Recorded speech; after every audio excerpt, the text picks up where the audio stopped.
armées sont en train de faire leur travail. La guerre contre les Rwandais, nous allons l'emporter.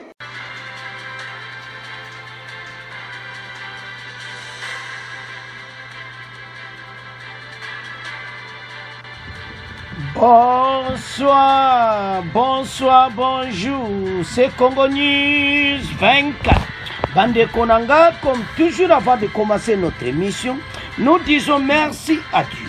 Nous disons merci à nos chers abonnés et téléspectateurs qui nous suivent partout dans le monde et en RDC. Bande Konanga, soyez les bienvenus. À la une, chers téléspectateurs, on va commencer cette émission Bandeko avec Conseil des ministres rapport nango ou eleka ki sûrement kamwezo le kanamboka et ça somo et puis oyo task force asika. Toko yoka ba vérité sur task force pourquoi ba créer yango match za mo boulou une émission tous à la connecter peut to développer une émission na biso. Deuxième point chez téléspectateurs, des révélations troublantes sur trêve Bandeko de l'Occident. Réaction là, Bokoyoka, parce que Batoyo, tous en a confiance dans Bangote. Bokoyoka même, premier vice-président Assemblée nationale, Jean-Claude Chilumbay, a sololina président Lourenço. Et puis Tokoyoka, ma réaction Ndengue était situation Oyo, et ça clarté. Alors, Banamboka, tous à la connecter, peut-être développer mon émission. Chers téléspectateurs, émission d'Abse Bandi, et comme étant au solo ensemble, ma solo Yamboka. Bande Kotoko Banana, na conseil des ministres, Oyo, la dame Sunima, Oaza, la première ministre Nabiso, à Kambaki, Bande Ko, Badsir, ma réalité, nyon se zo le Kanamboka. Et puis, tant que yo kabo comprendre comment makambo tozokena. Alors, atena qui vraiment réunion moko spécial. Na l'air wana, tango silisi. Alors, il y a task force de l'autre côté, facha au salaire commandement militaire, na ya task force. Task force bande koza spécial. Mais tozo ya na point. Alors, et l'autre dont lo ba ozaki, soumino azo yana makambo oyayi. Azono makamoko clair na banamboka. Yango zo senga ba congolais to comprendre que c'est une dame oyo alingi vraiment azwa place na kati ya makamu nyonso ezoleka. Alinga sanga te loko moko te parce ye moko azalaki à l'est, ye moko apesaki maloba na ye. Alors, ezai kitoko parce que baso taramboko ndenge ezai kokende. Il fallait battre le col à bomba sur ma parole partout et pas baza pour l'intégrité à Mbokanabiso parce que tu passes un moment beaucoup difficile bande konangai. Au moins clairement été azana raison que allo makambo yo pour Mboka. Alors bande ko so tala au moins clairement que Mbokanabiso to wutina ba situation moko mawato. Mais arrivé na yé na kati ya prémature à lobby. Fakambo Bele, il a même défendu que Bisso Tokoko négocier na Batouki. Pas de négociation avec tous ces gens. Tu jamais Toko négocier na Rwandais. Et c'est ça qui toko. C'est ce que Batouaza na posa. Parce que pour le moment, le conseil des ministres, on comprend que maman a prononcé ma kamagosaka anangote. Alors, à lobby très bien parce que Toulouka, le 1-23 sera chassé de nos territoires. Bande waza déterminé. Abi croyez-moi. Ayebio baza kosala. Tuluka solo bango même na conseil des ministres. Bako benga na batwa na bako quitter le sol congolais. Bon biso ce que tu croire ti. Tu es un peu distrait. Mais tu yeba été. Cette dame ayebi waza koloba. Ayebi ke mboka na biso tant to kominango et comme tant to agir. Bande ko Kagame a des problèmes sérieux pour le moment à l'Est. Ok. Peut-être que tu comprendre que tu as un kakaboui. Mais biso to ça est bien. Nde baramboka bazo monate. Parce que Madame Toulouka azo zwa loba moko direct. Ozomona. Azana posa ya bandeko na ye. Ya Est. Ya otina zolo bake. Toko benga na batu oyo. bateau bako quitter le sol congolais. Effectivement, bako kende. Bandeko, to lande nanu, bongo to avance. Le président de la République reste préoccupé par l'évolution de la situation sécuritaire dans l'est du pays, avec la récente détérioration de la situation sécuritaire à Kanyabayonga, du fait de l'action du Rwanda et ses terroristes supplétifs du M23. Il a rappelé avoir convoqué et présidé en date du 29 juin 2024 une réunion du Conseil supérieur élargi des défenses afin de faire le point de la situation générale sur le terrain et d'envisager les options à lever pour une réponse efficace à tous les défis sécuritaires dans la partie est du territoire national. Le commandant suprême de forces armées et de la police nationale a mis en place une task force sécuritaire sous son autorité directe, capable de proposer des solutions urgentes et immédiatement opérationnelles.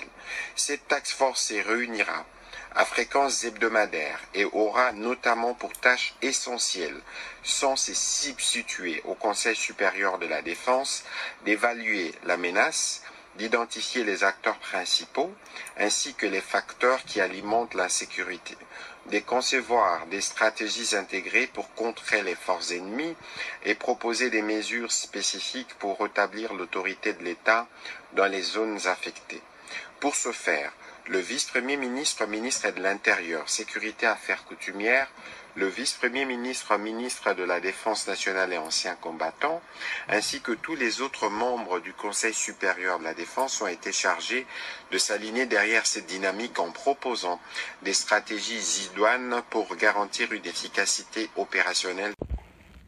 Alors, bande kotolani biso nyonso Conseil des ministres, ba raconter nyonso na oya task force.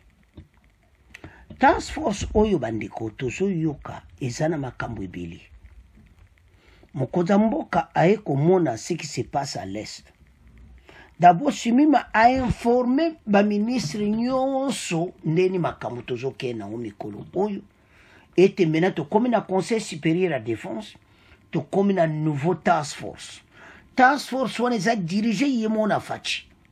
Alors na commissaire de défense ka élargi ndenge ezalaka babemba bato nyonso bakozala mpona kodirige mais ezala bamosusu bavandi ya lere bitumba ezosalama baza kosolola na bango na front ye moko faci azosolola na bango en direct ya front match eza mokolo soki mokonzi ya mboka telemi boye sede amoniki makambo pene ekomi nani tala faci aye comprendre nde bomona akodeplace lisu mingi te.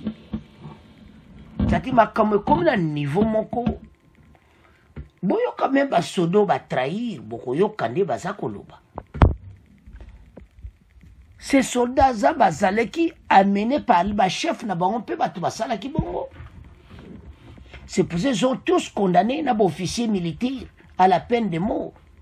Alors, Maman Souni m'a expliqué conseil du ministre de Tolandiwana sur la task force. Alors, ce qu'on va congolais banbaye pas. Task force en weza nini. Ya auto memeri bino masolo. Tome ako comprendre pourquoi task force. Ndenge be expliquer na tolandi biso nyonso ezate ke e remplacer conseil supérieur à défense. C'est-à-dire na task force eza batu oyo. Le président de la République, ministre de la défense, oyaza commissaire général à la police, le chef d'état-major et puis les chefs oyo kaka ya commandement na ye o ya garde républicaine. Alors, naba généraux peda ya état-major mobima baza wana. Alors, et là qu'on ne ko salama na l'air wana. Eza l'air opération zo salama à l'est. Bango bazo land opération de près. Bazo ye ba commandement ndenge nezo salama. Bazo zala en contact directement na Goma, na Nord Kivu, na front directement na Chiko Chitambwe. Ndenge nini makambo zani atoza ko avancer bo basoda ba ndeni faci yemo azana kati ya task force match za mobulu. Le commandant suprême des forces armées de la République démocratique du Congo et de la police nationale congolaise a mis en place une task force sécurité. Son autorité directe capable de proposer des solutions urgentes et immédiatement opérationnelles.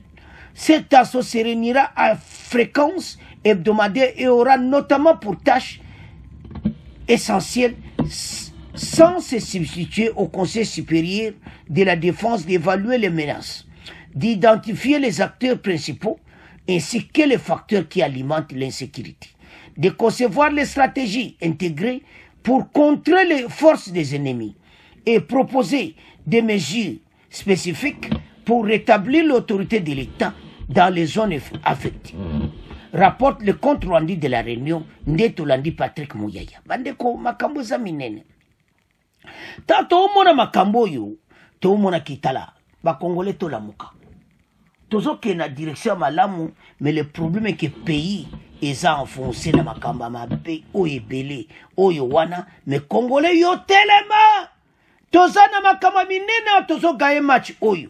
Match ezana maboko na biso bina ndebo la muka. Oh bana ADC. Fatia sali task force. Ba vanda wana. Ba développer ma solo. C'est-à-dire zo le kana terrain. Ba zo la nango directement ba yebi nini ezali chiwo boyo ki boshiko bazayo kabayonga bo niveau ni no baza bena na village boy bitumbesa. Fatia zo la nango de près. Bo ba avion ezawapi. Bo bombarder. Aussi que comme une bonne qui place moi. Donc bazawa na bango nyonso na direction état-major. C'est ça. Tant que tous les bitumba, il faut que nous ayons bâtiment ba vandi bazola na bitumba de près. Fatia lui yemo bana ko sala wana na task force. Bazola na en direct ya Nord Kivu. Na Lubero ndeni bitumba zo salama. Bana mboka match za somo. Avançons. Le chef de l'État a présidé hier vendredi à Kinshasa la première réunion de la task force du haut commandement militaire sur la situation sécuritaire dans l'est de la RDC. Cette rencontre intervient après celle du Conseil supérieur de la défense élargie du samedi dernier. Il en ressort quelques directives ordonnées par le chef de l'État. Les détails avec vous, Alain Irong. Évaluer la menace, identifier les acteurs principaux ainsi que les facteurs qui alimentent l'insécurité. C'est l'objectif principal de cette task force sécuritaire. Ainsi, au cours de la première réunion de ce vendredi 5 juillet, le haut commandement militaire a présenté au commandant suprême des forces armées de la RDC et de la police nationale congolaise le rapport des évaluations tactiques faites sur le terrain. Et le président de la République, à l'occasion, a donné l'ordre au haut commandement militaire de lancer des actions idoines pour sauvegarder l'intégrité territoriale du pays, a écrit la présidence dans un communiqué à la presse. Notons que cette task force sécuritaire est placée sous l'autorité directe du chef de l'État et se réunira à fréquence hebdomadaire. Toutefois, précise Patrick Mouyaya, porte-parole du gouvernement, elle ne se substituera pas au Conseil supérieur de la défense. Alors, bande kotolani bisonyos. Réunion à task force ndemasolo. Makaminene ko salam. Oyo karamboke ko avancer. Tozo ke na direction kitoko, mais tozo senga ba Congolais ba comprendre. Et tozana moment moko très difficile. Et senga ba Congolais nyonso ba yeba eti. Le temps tozana ngo mboka na biso eza mboko eza na ba problème ebele. Yango mokonzi amoni ete non tokoza la boyete. To alimenter task force oyo et avancer na ndenge mususu. Et tant bitumbe na terrain tozolanda to yebe loko ni basoda bazana besoin na on terrain et loko ni nezo zanga pour le moment tant oyo 2 semaines oyo ezape kitoko pona armée à se conforcer renfort na ye abongza blono boye ba ke ndenge biso tozobongama côté Rwanda pe na Uganda basa ko bongama donc il faut to yeba yango mais loko to senga na mokonza mboka ezani atelema aloba Ajo ba mesure makasi. Boyebi ba mesure mokonde tulera Mobutu. Azako nzo ba décision directe. Président de la République Fatifa koma bongo. Parce que soka sali a voté tozana ba problème. Do ba conseil fo ese mokonzi non. Et je sotama solo pena ko l'exalerti. Naba makambo bandi oboyo kame ba trevo yo. Ya ba américain ba sala 2 semaines. Il y a les bons et ma benango. Toko loba les pour et les ma benango mais ba vérité troublando e bimi kuna boyo ka peuple ndenga lobi. Match za mubu. Alors, fachi ninga zawana ba Congolais bazozela fachi. Azo ba décision ki bana lelo. le quoi bazoyoka te tozokota Rwanda ou bien tokosala boye tobangisaka mpe bango te faci yebisa bango makambo minene bato bakemba bayoka mpelaki biso toadanse ozomona. Alors bato ya omona congolais nyonso président de la république aosala eloko te tout ça bandeko mutu nyonso aza na opinion na ye tocomprendre opinion mais loto ntoloba ezaki baza kotravaille malgré eza 100% te berere mpe ezali mais bazotravaille mais eloko eza malamu eza nini biso totelema pour notre nation tosupporte FARDC omoni ministre ya défense akoti sika ye wana baza na kati le réunion tala bakiti ya bavanda kati ya task force do masolo mpene ezobeta baza kokoma na bakaye ciwo azokoma chef ya garde républicaine mpe azokoma bagénéraux bazokoma oyo baza wana bayeba ke c'est pas sur le terrain parce on en a marre Rwanda na Uganda basi basali front na bango.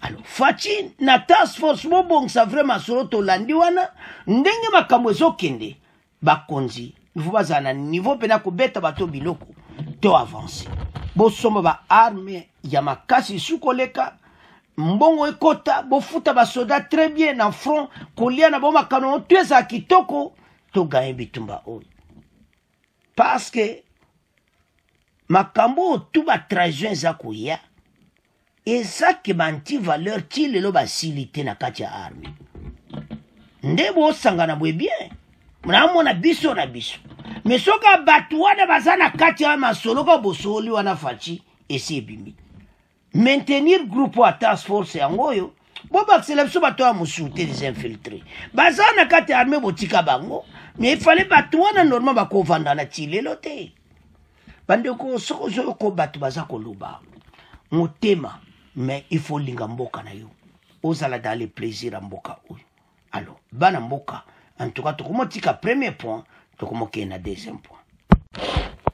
Alors bandeko tokoba nanu na deuxième point oyo avant me toya na ba révélation troublant toya na Chilumbai et Lorenzo toya na makambo ebele wa mboka esa makambo fo kongwa telema tolamuka tutika kolala bamindelo baye na trêve na bango mais bakongole bareagir na ndenga mokiti na periode wana Lorenzo aza koya mpe kokutana na Faci akokutana mpe na Kagame mais situation eza un peu plus eza un peu mobulu.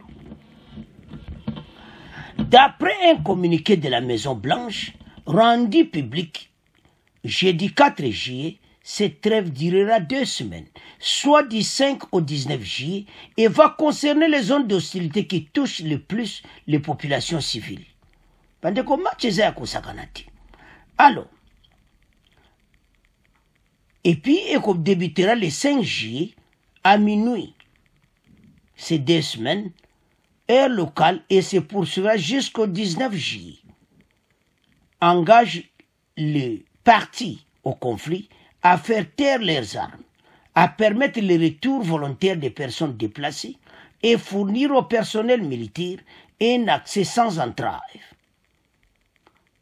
Aux populations vulnérables, la trêve couvre les zones d'hostilité qui touchent le plus les populations civiles, indique-t-elle, appelant les deux parties à respecter l'esprit de cette trêve avant son entrée en vigueur. Makambo oyo nde toloba nde bomona Biden na Macron bayebi makambo très bien baza kosala mais mbalo tozala bino mayele bokanisa te ke cesser le fait na bino FARDC akende kolala abanda talaka bino FARDC azala alerte bazali bawazalendo batelemi pasi bitumba ifo ezala ya makasi ezosala propreté komona koma makambo boye. Donc, il faut tout téléma pour Namboka. To agir. Bato ba yosala ba complot si manabango. Ba Congolais ba sepeliti. Okomona clairement te makambo za minene. Mais FARDC la pongiti. notre armée atelema na makambo oyo parce que bato oyo nde bozomona bango bapesani bambote wana na bato no babelge bamosusu bapays européen tout ça donc na ye moko États-Unis basala makambo na bango mais tosenga na président Lourenço bokoyoka masolo na Chilumbai bokoyoka tozoya na pona mais quand on voit makambo oyo ba vérité ba congolais ba osepelati c'est pour cela ils ont ba révélation moko troublante ba congolais ba zolo ba clairement était citation tozanango eza mobulu bakonzi na boiti bokondi mamelisu moko ezala kofungwama batu oyo bamoni ke makambo na bango ezosimba te siko baaluka stratégie mosusu ozomona bazokoma Goma te bazokoma place oyo bakokoma te mpo bakoinse Faci aaccepte bango négociation yango tofungola miso alors président Lourenço aza koya mpo na masolo osali basi basoli na bango ozomona alors tant totala biloko ya boye ezopesa mpasi ke biso fo tozala vigilance moko totale mais toyoka nanu batreve yango ndenge esalami nde balobi 2 semaines bongo toyoka réaction directe ya bana mboka bongo to avance l'heure eza mobulu. Observée dès la nuit de vendredi à ce samedi à minuit, cette trêve, selon l'esprit du communiqué de la Maison-Blanche en date du 4 juillet dernier, devrait être observée jusqu'au 19 juillet courant. Elle a pour objectif de permettre les retours volontaires des personnes déplacées et de fournir au personnel humanitaire un accès sans entrave, notamment dans la zone autour de Kanyabayonga. Au premier jour, ce samedi de la trêve humanitaire, observée sur la ligne des fronts FRDC M23 autour de Kanyabayonga, au niveau de Goma et dans le sud de Lubero. L'appel du gouvernement américain annonçant cette trêve de 14 jours est diversement apprécié. Certains acteurs de la société civile, pour la plupart, encouragent l'initiative, alors que d'autres estiment que cela ne pourrait avoir aucun impact à la fin. Leurs propos sont recueillis ici par Bernardin Nyangui. Est-ce que vraiment trêve humanitaire et après les 14 jours là, ils vont créer encore d'autres catastrophes humanitaires quand ils vont reprendre des combats. Donc c'est comme si on était en train de distraire les gens. Au lieu de trouver la solution à la crise, les instigateurs sont connus. Au lieu de travailler avec eux pour leur demander de retirer tous leurs militaires sur le sol congolais, on dit trêve. Nous sommes en train d'observer, voir ce qui va se tenir. Ici où nous sommes, il n'y a pas mouvement humanitaire puisqu'ils ont peur d'office de cette situation qui est en train de se passer dans cette zone, puisque les humanitaires sont beaucoup plus chassés par les civils. Mais je pense que ça va pouvoir aller puisque nous sommes en train de sensibiliser les gens, puisque c'est dans notre mission de soutenir l'initiative du gouvernement. Ici et seulement si nous trouvons que ça importe pour la vie de la communauté que nous sommes en train de gérer. C'est un peu calme, comme si on observait la trêve où le fait émis par les États-Unis. Vraiment, en fait, on n'en a pas confiance. Ça fait maintes des fois qu'il y a cessé le fait, mais c'est par contre dira simplement que l'ennemi progresse et qu'il conquiert des villages ou des territoires. C'est pourquoi rester très vigilant partout où il y a nos forces défensives. Observe. Alors, bande kotolandi biso nyonso. C'est important. Au lieu que bayebi makambango bien.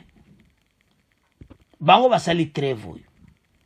Bazwa batu wana armée rwandaise Kagame azwa batu na kena bango. Pourquoi bakoko sala yango te? Ba Congolais bayoki bino. Ba Congolais bafungoli miso. Bakotikala lisusu mati match eza mobulu. Yanto esa ba Congolais ete ekome leur yango. Tozoya na fardisi. Parce que chiwe bango nyonso bashiko baza déterminé. Maloba baloba etikala bokoyoka. Alors, c'est important ete bato to fungola lisu moko.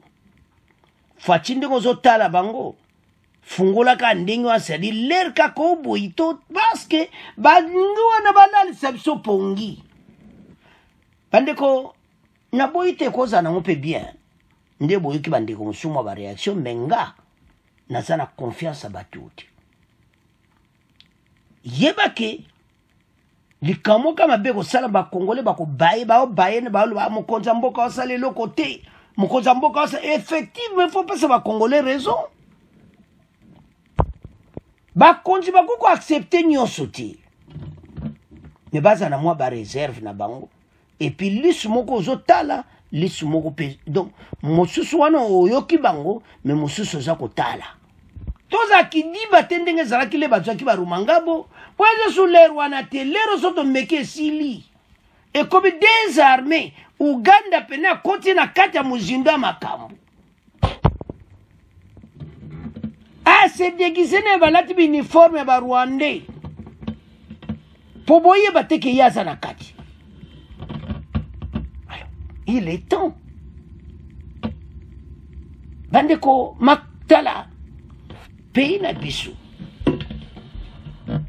bato oyo balingi biso mokonzi mboka dirige mboko oyo te bato ozoma bapesani mbote balingi un Rwandais au chef de la a dirige mboka na biso comme ça bango ba continuer ba business sa bango arme ezala kolala depuis fatia bali ko bongsa arme mitema na bango eza bien te alors eloko nini ko yela bango Ruto kuna zakana ba désordre na ye présent ba de l'élection za koya au moins pour l'équité soko ko bongsa makam na bisote au moins Donald Trump akolekana yo longwe France bazo bunda na kuna na oyo kaka ba extrême droite wana ba extrême droite wana ba Marine Le Pen tango bakokota match do match mobulu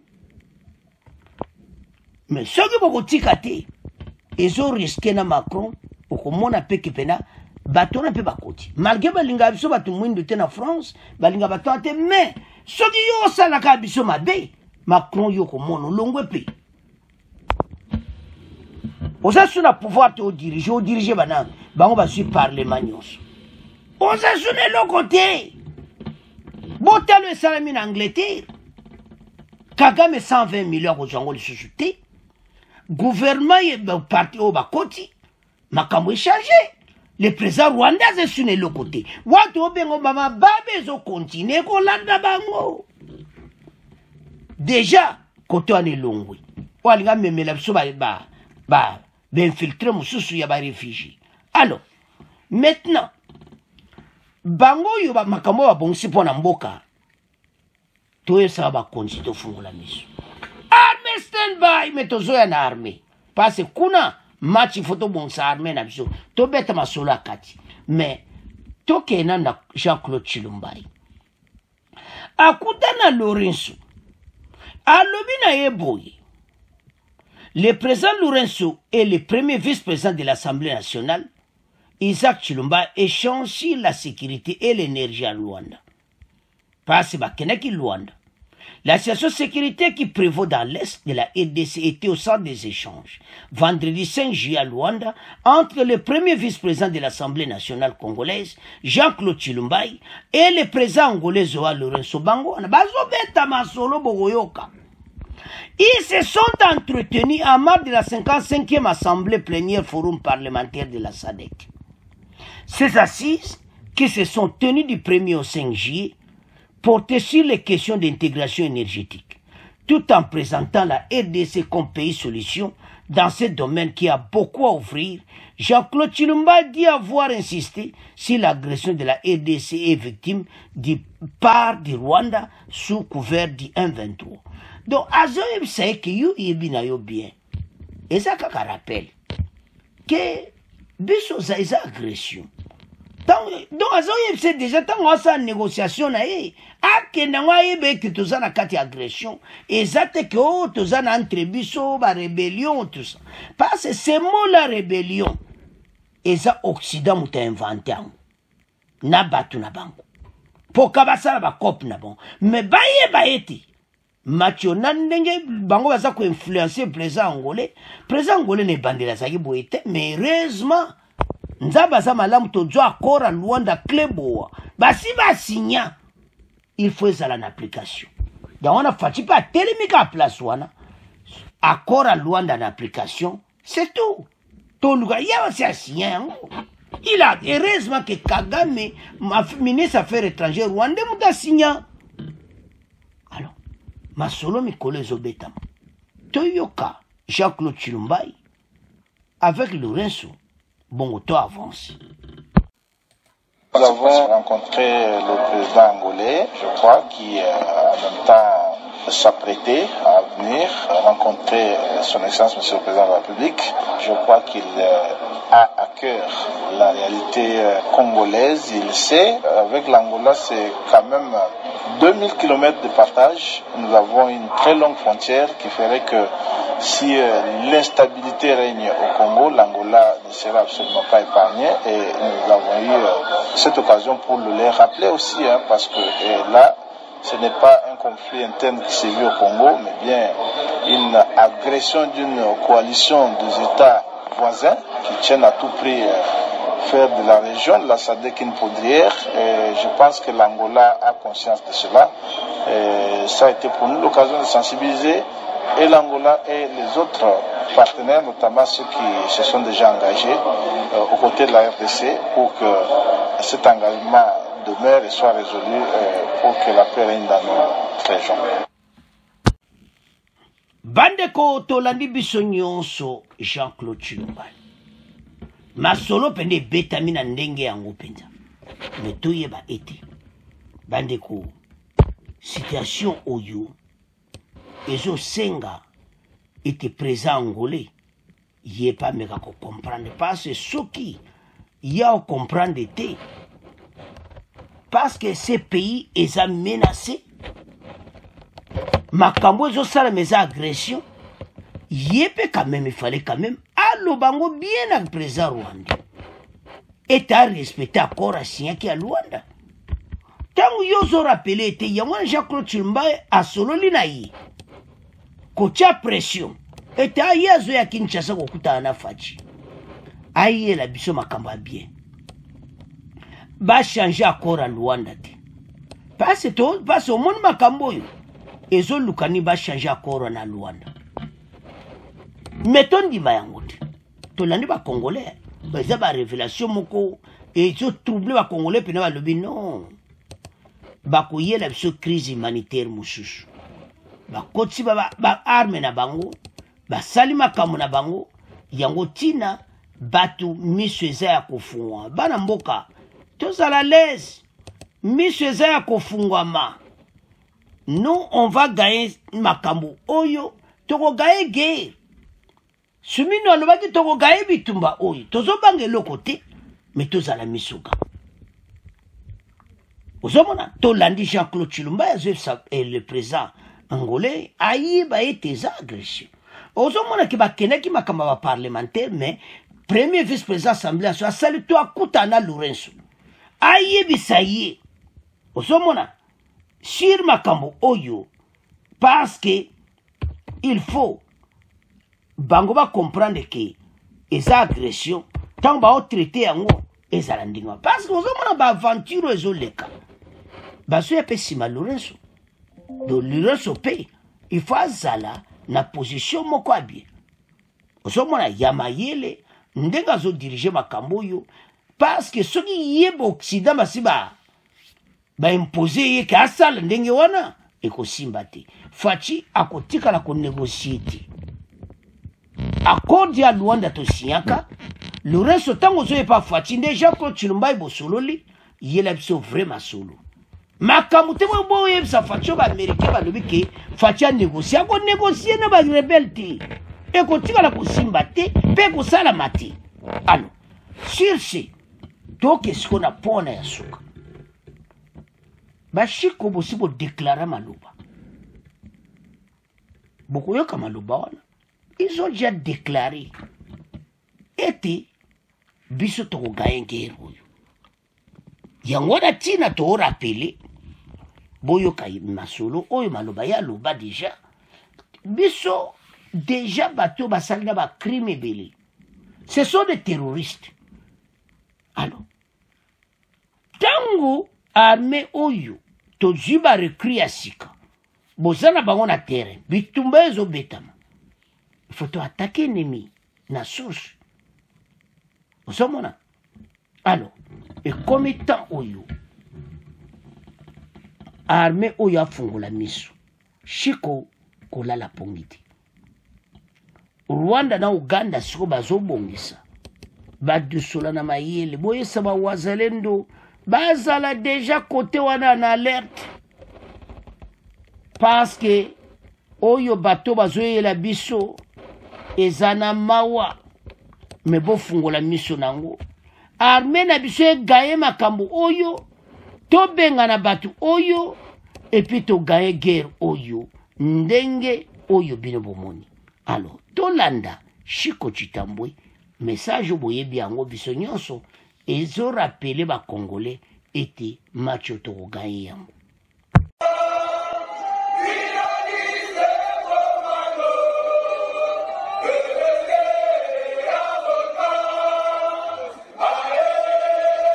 Les forces armées sont en train de faire leur travail.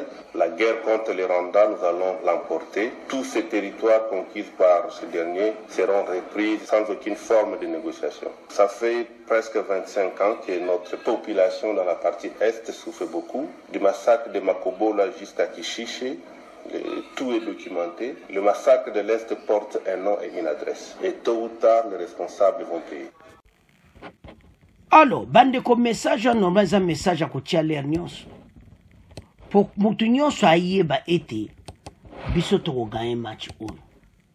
De comme lero congolais nyonso alamuki, tozo benga na bato nyonso, tozo gagner guerre et puis guerre yo biso to komba vainqueur na. Armée akokola la pongité, bato ba sala ba cesser le feu o la trêve ba sali, bo fungola miso Chiko. Ba jeune o bariaki bitumba ces jeunes bazana volonté ko bunda ben filtrer nyonso bo sala tubo écarté bango comme ça bitumba oyo to gaye yango na ndenga vrai to benga na munguna oazo menacer biso parce que ezo sala soni mpona mboka alors bana mboka en tout cas soko landi kaka mal message wana o comprendre que situation tozanango il faut vraiment to maintenir position moko makasi peuple a lobby wana parce que le bako so crise mosusu kuna et loko ni salam bango tande ba imposer ceci le fait bongo eloko nini ezanga bazwa ba soda rwandais se ba quitter RDC et l'autre luka yango wana armée rwandaise va quitter le sol congolais parce que bazana kati ya RDC bino mo bosi oloba et comme ta Kagame zo batuna e ba quitter donc eza lisusu parce que Fatimo telema na position faut ba négocier ko ndima na ba rebelle quelque soit ba yeko imposer yo ozomona biso za pays indépendant États-Unis azana droit ko imposer biso ti oyo bango ba sala ba yebete ba komina suka ba konzi ba se ba comprendre bango ande ko tolandi Chiko wana ke gero biso to gayango malobane se lo bamate bon to tika yango boy non il faut to kende jusqu'au bout to gaenge to bengani banguna bango nyonso armée rwandaise ba kende bandi ko passer sa mauvaise volonté ozomona et ça vraiment mauvaise volonté ya ba américain na ba européen c'est-à-dire occident ba yo ba osala biso et le bande ko meloni bo tsaka Moscou aya sisi ba solo au Russie oui tozo comprendre mais mboka na biso toujours les anaba risque belé tauto coopérer na Moscou il faut ça lande mo ga mayele tozo ba arme pa na bango ba konti ba sale fort to avancer mais là on a sepeli ndeto yoki ba congolais nde ba lobby que arme fungola miso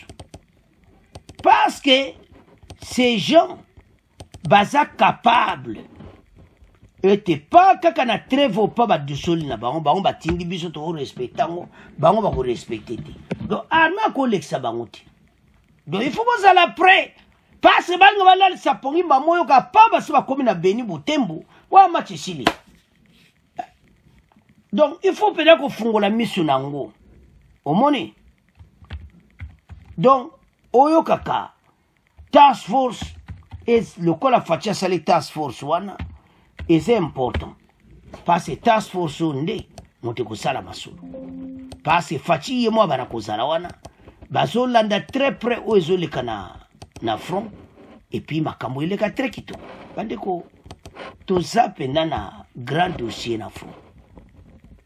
Donc ozomona clair mete toza menacé na ndenga mokete mais armée na biso il faut battre to bunda comme une armée complète pour être to gagner guerre oyo ya on te saba congolais était match oyo biso to gagner yango tozala vraiment na kimia nyonso pour to benga na monguna oyo avant de biso na kata terre parce que sozotala omona clairement était menace tozanango il y a 3 coups des infiltrés na kati armée Chiko ndenge maluba to lobby bo sale fort pour mboka yebisa armée wazalendo monsieur zala kufungwama parce que bato bozo mona occident trêve na bangwana ezana mwa bilo mona kati mais bino bo fungola miso et comme Théo bango basa ko progresser Kagame azo basali ba cop na bango non